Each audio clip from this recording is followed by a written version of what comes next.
Is there really such thing as an aggressive breed of dog, or just a dog that hasn't been trained?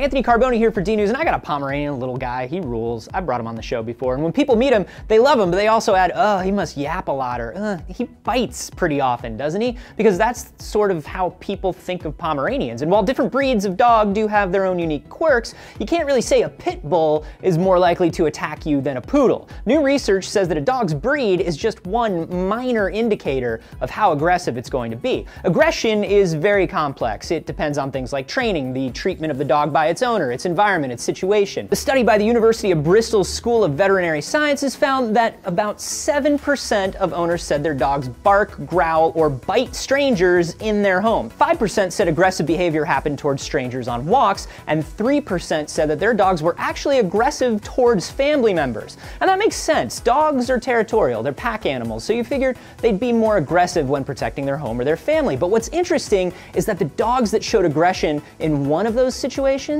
tended not to show aggression in any other. You'd think that a dog that would attack a member of its own family would also attack a stranger in public, but that wasn't true. So the aggression was more about putting the dog into a specific situation. Here's some other stuff they found. Dogs that went to puppy training classes were 1.5 times less likely to be aggressive to strangers. They were more socialized at an early age. Dogs with owners under 25 were twice as likely to be aggressive as dogs with owners over 40. So older, more mature owners make for more well-behaved animals. Dogs who were trained using punishments and yelling were twice as likely to be aggressive to strangers and 3 times as likely to be aggressive to their owners. So tough love, not a good move, dog-wise. Dogs that were adopted from shelters and rescues tended to be more aggressive than dogs from a breeder. Now, all this shows that anger and aggressiveness in dogs has roots like it has in people. It comes from fear and anxiety. A dog handled appropriately is going to be a well-behaved dog, regardless of breed. And finally, this one's really interesting. There is no difference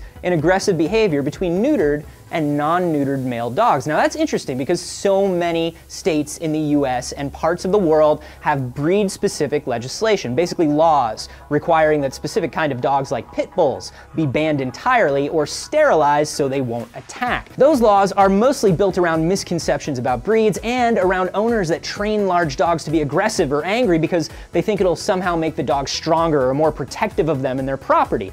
I have a lot of friends with pit bulls and rescue dogs, and they are the sweetest dogs in the world, and it all comes down to how you treat them when they're a puppy. And if you want to know more about that, Animalist News has an aggressive dog trainer who's going to come in and show them tricks to take care of an aggressive dog, so check that out.